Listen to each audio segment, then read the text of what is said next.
नमस्कार, स्वागत है आपका। मैं हूं आपके साथ अमित गर्ग शुक्ला और आप देख रहे हैं मैं उत्तर प्रदेश का मुख्यमंत्री। पिछले एपिसोड में हमने आपको दिखाया आजादी के बाद कैसे कांग्रेस बिखराव की ओर चल पड़ी थी और कांग्रेस में सिंडिकेट युग का समापन हो चुका था। इंदिरा को कठपुतली समझने वाले नेता गलत साबित हो गए थे। उसका परिणाम यह हुआ कि कांग्रेस दो धड़ों में बंट गई। कांग्रेस ऑर्गेनाइजेशन और इंदिरा कांग्रेस के नाम से दो पार्टियां बन गई, जिसका असर यूपी में भी दिखाई देने लगा।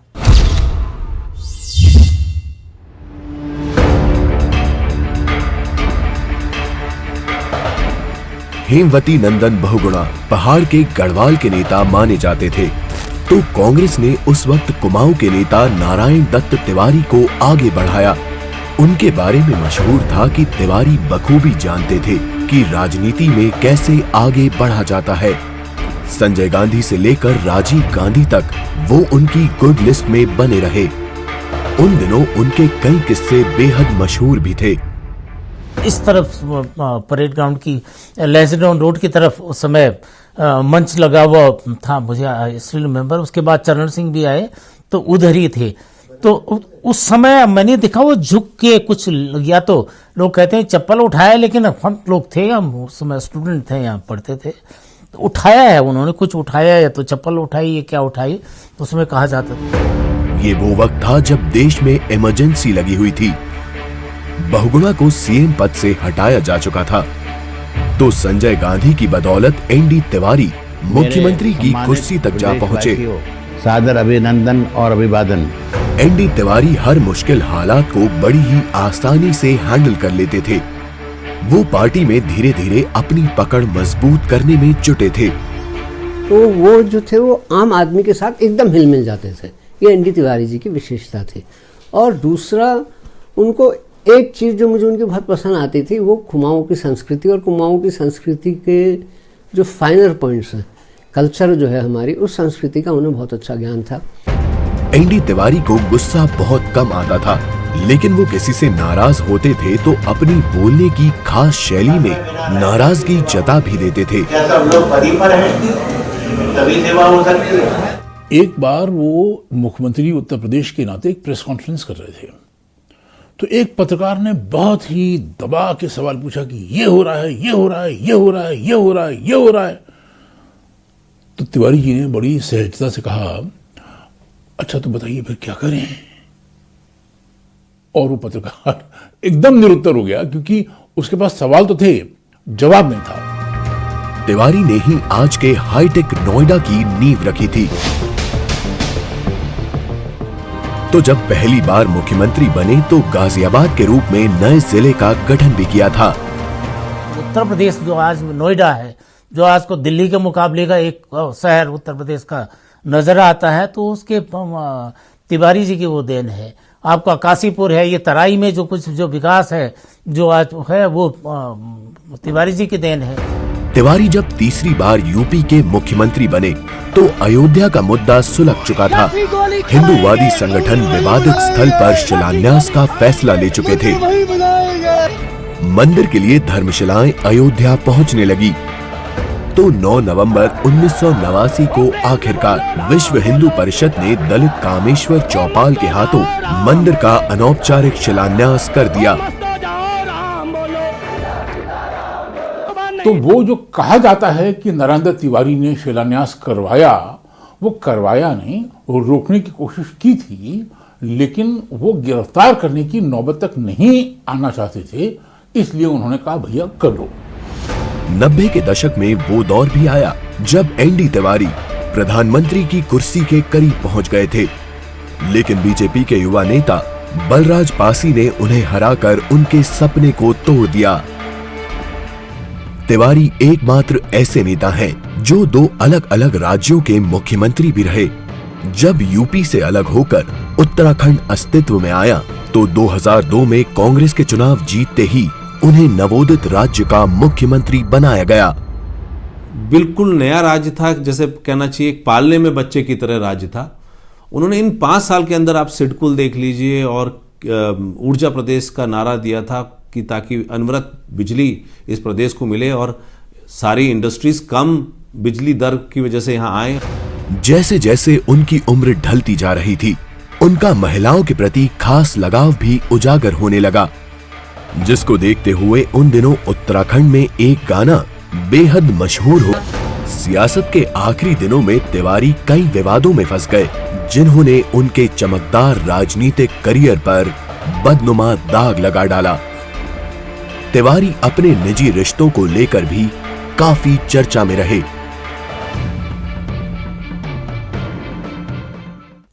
1977 में देश में आपातकाल का काला अध्याय समाप्त हो चुका था। लोकसभा के चुनाव में जनता पार्टी को अभूतपूर्व कामयाबी मिली, तो पहली बार देश में गैर कांग्रेसी सरकार अस्तित्व में आई, जिसके बाद प्रधानमंत्री मोरारजी देसाई ने यूपी में भी कांग्रेस सरकार को बर्खास्त कर दिया और जनता पार्टी ने उत्तर प्रदेश में भी अपनी सरकार बनाई।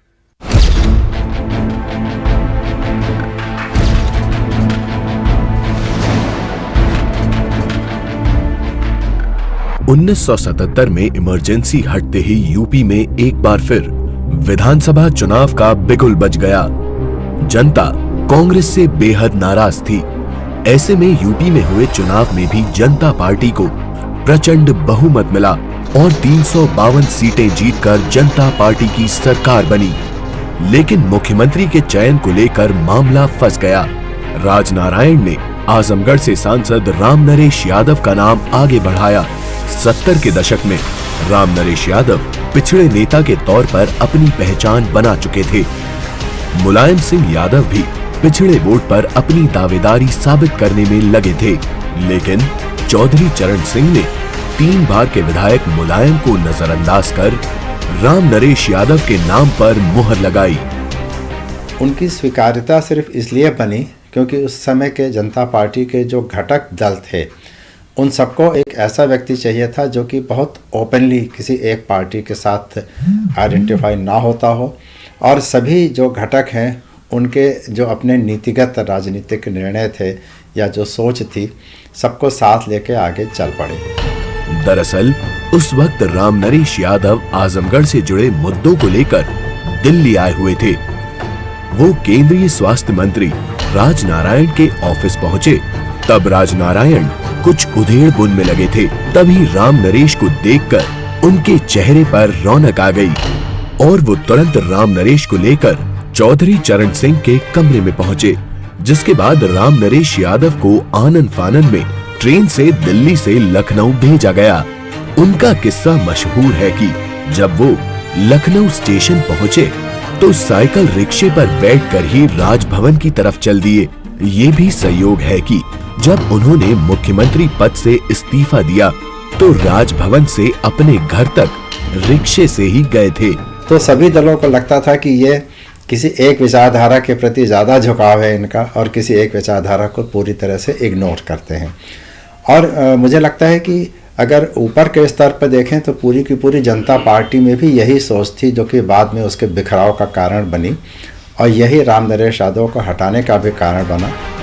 राम नरेश यादव ने मंडल कमीशन लागू होने से 1 दशक पहले ही यूपी में पिछड़ों को सरकारी नौकरियों में 15% आरक्षण देने का फैसला लिया, जिसके 5 महीने बाद ही प्रमोशन में भी रिजर्वेशन का रास्ता भी साफ किया। वो पिछड़े नेता के तौर पर अपनी पहचान मजबूत कर ही रहे थे, तभी उन्हें कुर्सी छोड़नी पड़ी।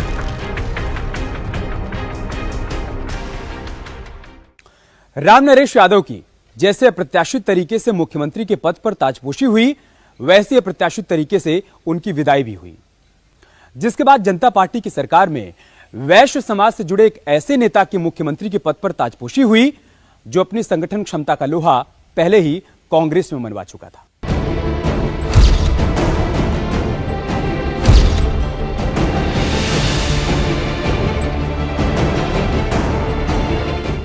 बाबू बनारसी दास ऐसे नेता थे जो राजनीति में रिटायरमेंट की उम्र तय करने के हिमायती थे। उनका मानना था नीचे के लोगों को ऊपर आने के लिए नेता के मरने का इंतजार ना करना पड़े।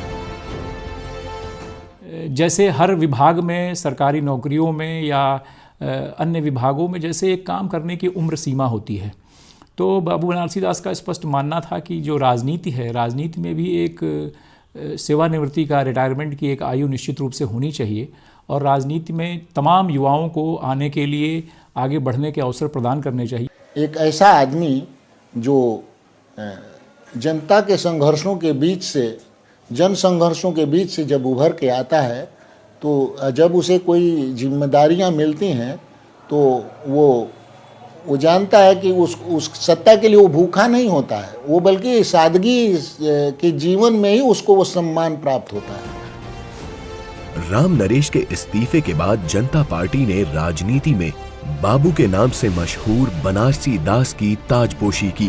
वो यूपी के पहले मुख्यमंत्री थे जिन्होंने कालिदास मार्ग पर मुख्यमंत्री आवास की जगह कैंट के अपने मकान में ही रहना पसंद किया।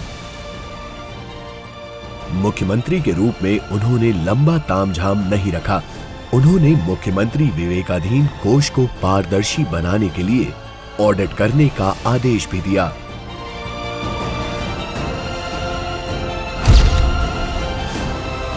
उन्नीस आते आते घटक दलों की फूट खुलकर सामने आ गई और केंद्र में जनता पार्टी की सरकार का दर्दनाक पतन हो गया। इंदिरा गांधी ने करिश्माई तरीके से वापसी की और उत्तर प्रदेश में एक बार फिर से कांग्रेस ने प्रचंड बहुमत के साथ सरकार बनाई। इस बार मुख्यमंत्री बनाया गया मांडा के राजा को, जिन्होंने छात्र राजनीति से देश के प्रधानमंत्री पद तक का सफर तय किया।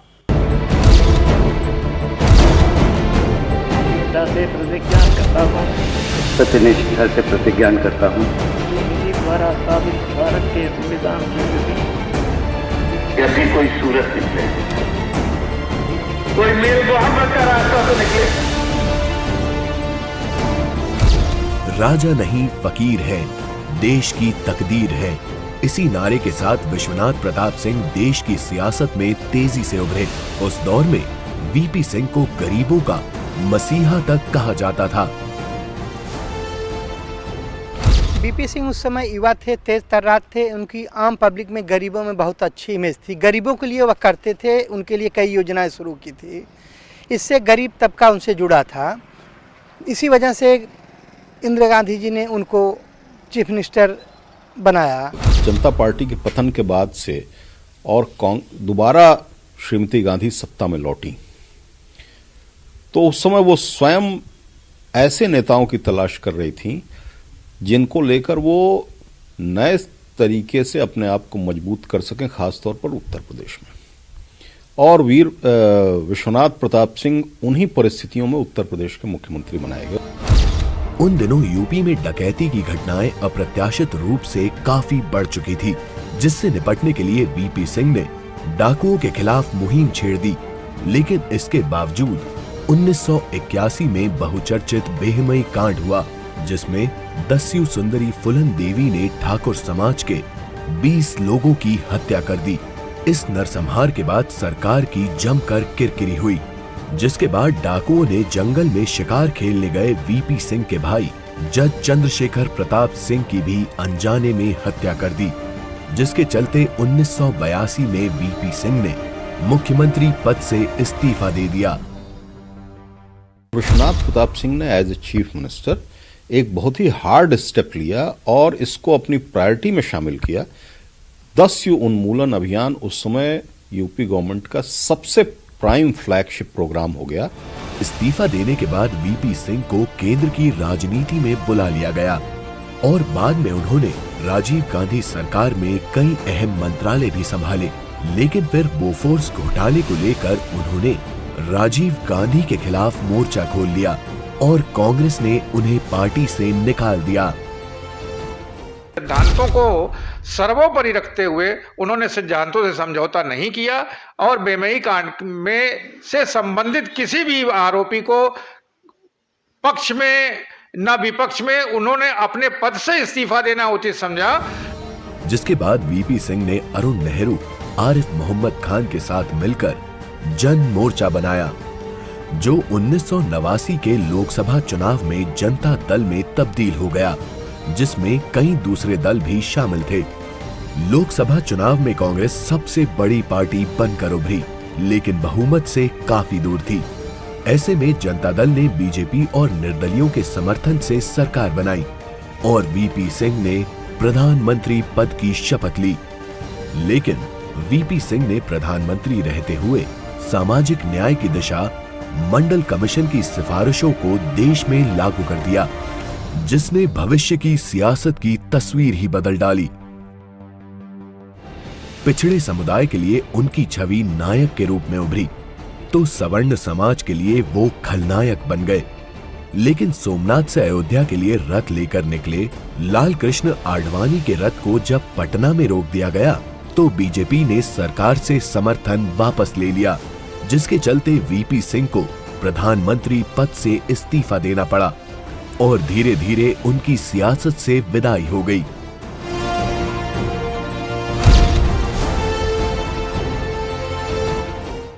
कांग्रेस में मुख्यमंत्री के लिए एक नए चेहरे की तलाश शुरू हो चुकी थी। एक ऐसा चेहरा जिसकी छवि साफ सुथरी हो और सियासत का मजा हुआ खिलाड़ी हो। आखिरकार कांग्रेस ने एक ब्राह्मण चेहरे को मुख्यमंत्री बना दिया।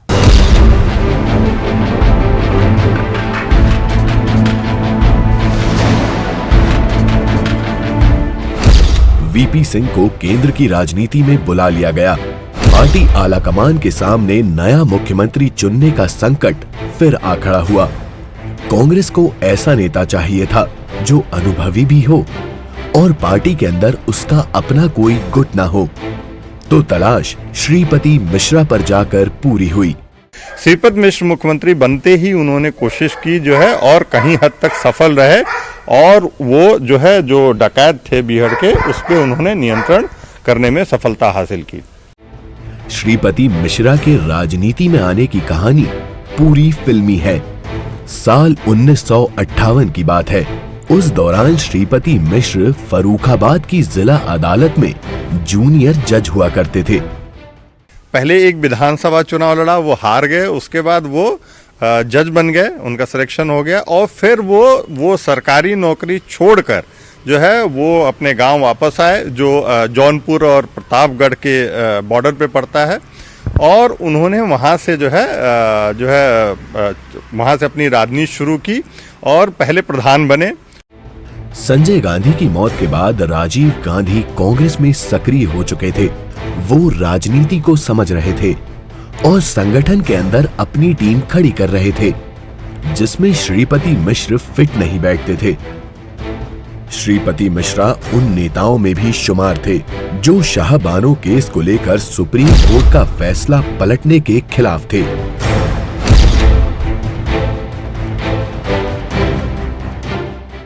गोरखपुर का वो नेता जिसने बहुत ही कम समय में कांग्रेस पार्टी के भीतर अपनी पहचान बनाई और कांग्रेस के संकट मोचक कहे जाने वाले एनडी तिवारी को हटाकर मुख्यमंत्री की कुर्सी हथिया ली।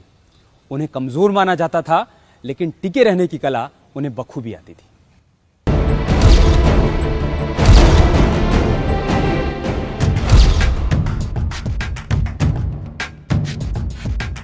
इंदिरा गांधी की हत्या से करीब 2 महीने पहले एनडी तिवारी को यूपी का दूसरी बार मुख्यमंत्री बनाया गया। सब कुछ ठीक चल रहा था, लेकिन इस बीच ऐसा कुछ हो गया कि तिवारी को कुर्सी गंवानी पड़ी। दरअसल राजीव गांधी लखनऊ के दौरे पर थे। जब वो दिल्ली लौट रहे थे तो एयरपोर्ट पर उनकी मुलाकात गोरखपुर के नेता वीर बहादुर सिंह से हुई। दोनों के बीच लंबी चर्चा हुई, जिसके बाद राजीव गांधी दिल्ली लौट आए। लेकिन अगले कुछ दिनों में तिवारी की जगह वीर बहादुर सिंह को यूपी की कमान सौंप दी गई।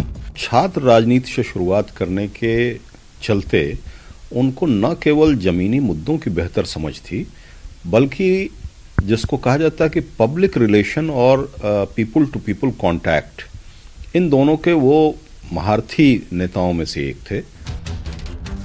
वीर बहादुर सिंह 1980 में वीपी सिंह की सरकार में मंत्री बनाए गए थे, लेकिन वीपी सिंह उन्हें पसंद बिल्कुल नहीं करते थे। फिर भी अरुण नेहरू की नजदीकियों के चलते उनको कैबिनेट में शामिल किया गया था। वीर बहादुर सिंह की ताजपोशी हो चुकी थी, लेकिन पार्टी के कई नेता उनको पसंद नहीं करते थे। लेकिन वीर बहादुर भी घाघ नेता थे, तो उन्होंने विपक्ष को ही अपने पाले में करना शुरू कर दिया। मुलायम सिंह से उनके रिश्ते शुरू से ही अच्छे रहे और उनका यह भी मानना था कि संकट की घड़ी में यदि आवश्यकता पड़ी विपक्ष के नेताओं को कुछ साथ में ले चलने की, तो मुलायम सिंह वह पहले व्यक्ति होंगे जो विपक्ष में रहने के बावजूद भी वीर बहादुर सिंह को व्यक्तिगत रूप से अपना समर्थन जारी रख सकते हैं। निश्चित रूप से ये एक कल्चर के नेता दोनों रहे हैं, मुलायम सिंह और वीर बहादुर सिंह। इसलिए उन लोगों के पक्ष और विपक्ष के दोनों के रिश्ते अच्छे रहे हैं। वीर बहादुर के शासनकाल में ही अयोध्या विवाद फिर से सुलगने लगा था।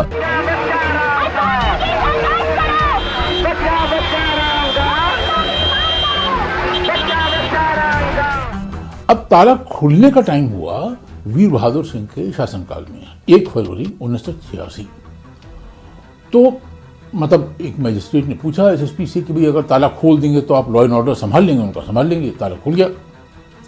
वीर बहादुर सिंह दिल्ली आए और यूपी निवास में कई लोगों ने बहुत स्वागत भी किया और बहुत मिठाई उठाई। तो मतलब एक मुख्यमंत्री हैं आपके जो कि चाहते हैं कि मंदिर बने, कम से कम दिल में चाहते हैं। वीर बहादुर के शासनकाल में एक के बाद एक कई घटनाएं सामने आई। अयोध्या को लेकर यूपी के कई जिलों में दंगे भड़क गए। मेरठ के दंगों में 186 लोगों को जान गंवानी पड़ी, तो उनका किसान नेता महेंद्र सिंह टिकैत से भी टकराव देखने को मिला। किसानों की जो मांगे थी, उनकी मांगों को लेकर के वो बहुत बड़ा धरना और प्रदर्शन कर रहे थे, और उनके धरना और सरकार उनको उस धरने पर बहुत ज़्यादा उनको तवज्जो नहीं दे रही थी। तो धीरे धीरे उनका धरना जो है बढ़ता गया और व्यापक स्वरूप लेता गया।